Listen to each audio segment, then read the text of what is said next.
What's going on, y'all? It's Rob with Cinema Bullies. Haven't made a video in a while. Been seeing a lot online in general, even with myself. I'm having issues selling puppies right now. Market's flooded after COVID, plain and simple. People are confusing quality with quantity, and quality over hype. So I'm gonna break it down for you real simple. All these hype dog breedings that you guys are buying dogs off of that turn out to look like pit bulls, you guys don't understand the concept of what it takes to breed a nice foundation dog that will hold true to what it throws and be consistent in what it throws. Now, people doing these hype breedings are breeding hype dogs to average females, classic style females, females that lack breed type, structure, head shape, etc.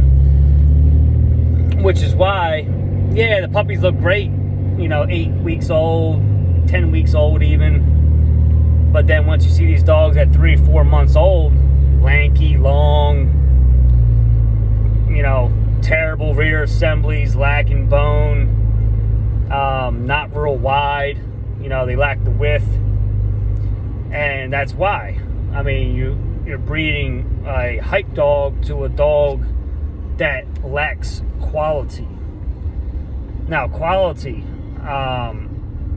even myself, the dogs that I have right now, puppies that are for sale, are line bred very tightly and will throw true to whatever that shit hits. And I'm having issues selling dogs, which is it's insane to me, because out of 12 litters, I've never had an issue selling dogs.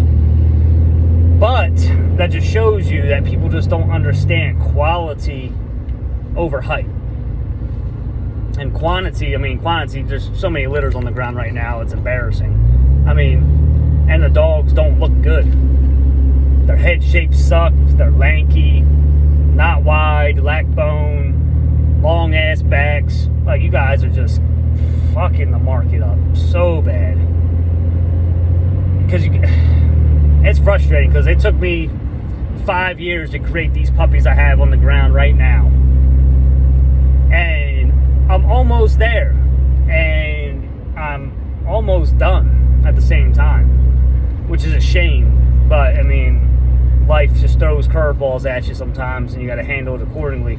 But doesn't mean I don't got my hands in dogs that I co-own, and, not that I won't have future litters in the future. But everything's definitely going to slow down for me in the dog breeding department. I want to keep a puppy off my litter that I just got, because it's very tightly line bred. Like I said, both litters I had, one was a singleton and one was a litter of 8, and 4 died. Unfortunately, there was complications during the pregnancy and the delivery, which was an expensive, cost, surgery, etc. also on top of everything. And the female had to get fixed, unfortunately. So, that being said, I produced dogs that are very high value, if you know what you're looking at. And the mother, the complications she experienced aren't really hereditary. It just happened. A sacs ruptured, and she had fluid in her uterus, which, basically almost sounds like pyrethrum to me. But I don't have the dog with me. The dog was with my mother, and I wasn't there to monitor everything that was going on at the time. But the mother's healthy. Puppies that survived, the 4, are in good shape. And that was the only litter out of 12 that I ever had a serious complication out of. So, and it was a dog that I did not have in my personal care. Now, that being said, those puppies are times Grand Champion Stacks, 3 times Game Changer, 3 times Magoo, Casablanca's in there, 3 times Miyagi. That's a little further back. A lot of muscle tone females, muscle tones, Honey and Honey, 2 different dogs. Then you got Grand Champion Wrath of Warlord in there, and Grand Champion Concrete. So there's a lot of old school stuff, and I threw dogs that have very, very good substance. I mean, they have bone, mass, width, head shape, and even they got short backs. I mean, they're very impressive puppies, and that's quality. Now these puppies are 9, 10 weeks old, and they still have all those attributes: short muzzles, blocky heads, nice bone, nice angulation, great movement, good tails, good bites. They just got their ears done, and they are amazing looking pups, especially for that old school blood. But how do you think Muscle Tone was created? Michelin's blood mixed with Gotti line, which Gotti line comes off of Michelin's blood if you go far back. But, you know, obviously there was some other genetics incorporated in there, you know, down the line with Michelin and Gotti line, which made these bullier, more extreme dogs. But all these dogs that people worship and love, like Magoo, Mr. Bean, Casablanca, all these dogs were in the beginning. Yeah, there's a couple freaks that are produced here and there, but most of that blood that produces these freaks is all off of Muscle Tone and Michelin's blood. And that's what these puppies are line bred to shit with. And people just don't understand the quality of what they're looking at. But like I said, quality over quantity, and hype over quality. Fuck the hype shit. Half these hype dogs ain't producing nothing, and people are arguing, saying that they got the best producer, this, that, blah, blah, blah. None of your dogs are shit. Dogs that are fucking 2, 3 years old, and you're gonna say they're top producers? No. Nope. Their puppies are only 1 year old, 2 years old at the most, since you've been breeding the motherfuckers. So therefore, they're not top producers. They ain't shit. The dogs that are top producers are like Dax, like even Denzel, you know, Muscle Tone, all Muscle Tone's old school shit. Like I said, when it comes to Magoo, Casablanca, even, like, these dogs got age on them. They, you know, there's other dogs, you know, Sheeman, what's his face? Not Shots Fired, but the father of Shots Fired, Waffle House, great producer. You know, Lucky Luciano, great producer. That Corrupt blood, you know, Corrupt, can't go wrong with them. That bloodline produces crazy shit, even to this day. But this is what people don't understand. Like, you know, yeah, all these new dogs, they got all that blood in them, but some of it's pushed back. Some of it don't hold true because of what that dog was bred to make that dog that you guys are breeding to, the hype dog. Like, for example, Grand Champion Blue, I believe, his mother is a classic pit bull looking dog, and it produced him.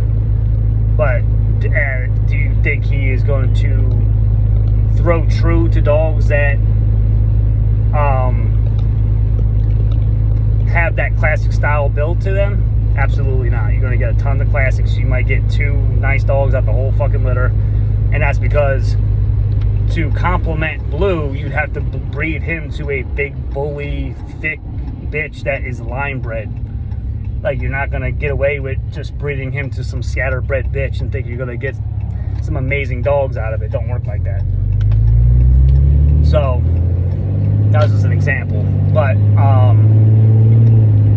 so that being said, again, people need to figure out what they're doing when it comes to breeding, what you're buying. I mean, you guys are buying these dogs for a ridiculous amount of money for it to look like a pit bull or not be able to produce. So you're just wasting your time, money, and you look like a fool. And yeah, the breeder that you buy the dog from is gonna say, "Oh yeah, man, that dog's, you know, that dog's the bomb. That dog's great. That dog's gonna turn out." Well, why didn't you keep the dog then? I mean, granted, get that. But as a breeder, you see the dog and you know that dog is a classic dog that lacks type, that lacks substance, that lacks head shape, whatever the case is. Stop bullshitting these people, because they're breeding the shit and just flooding the fucking market. Tell them that dog shouldn't be bred. I'm sorry. I'll give you a deal on my next litter if you want to try again. I'll give you a pup for half the cost. You know, do something. Because the people invested a lot of money into a dog, and then they're going to get nothing out of it if that's their goal. If it's a pet, then cool. Then they lucked out. They got a pet, it looks nice. Might not be show quality or breeding material, but that's fine. Fix the dog, call it a day. But instead, you got people breeding everything they buy just because they bought a dog for $5 grand or 10 grand or whatever the case is. All my breedings were planned. Like, I know what's in the gene pool. I went back all the way as far as I can go back, 6, 7, 8, 10 generations, and I dissect everything and see what traits carry over to my dogs and what don't. And that's being a breeder, and that's understanding what you're doing. So that's what people need to understand doing this. And understand that the height is not what you need. You need the consistency of the blood to throw true and hold true to its attributes that you desire to move forward with whatever you're trying to do with your blood or your kennel, you know, whatever you're trying to do as a breeder. So I hope this helped you guys out. I hope you guys understand what I'm saying. I'm going to drop some more content on some other topics that I've dealt with over the past few months where I've been laying a little low, mainly for other people's safety. So that being said, I hope you guys enjoyed this video, and I hope you guys understand where I'm coming from. And, you know, there's a very few guys that are doing the right thing out here when it comes to breeding dogs. You know, and I salute you guys. You guys know what you're doing. I talk to these people on a regular, and one of my next videos, I'll drop those names of, you know, good breeders that are doing the right thing, that are producing true, you know, line breeding their shit, so you guys get better product of dog. I mean, if you're gonna pay the money, at least know what you're buying. So that being said, take care. I hope this helped you guys out. And I'll talk to y'all soon. All right, later.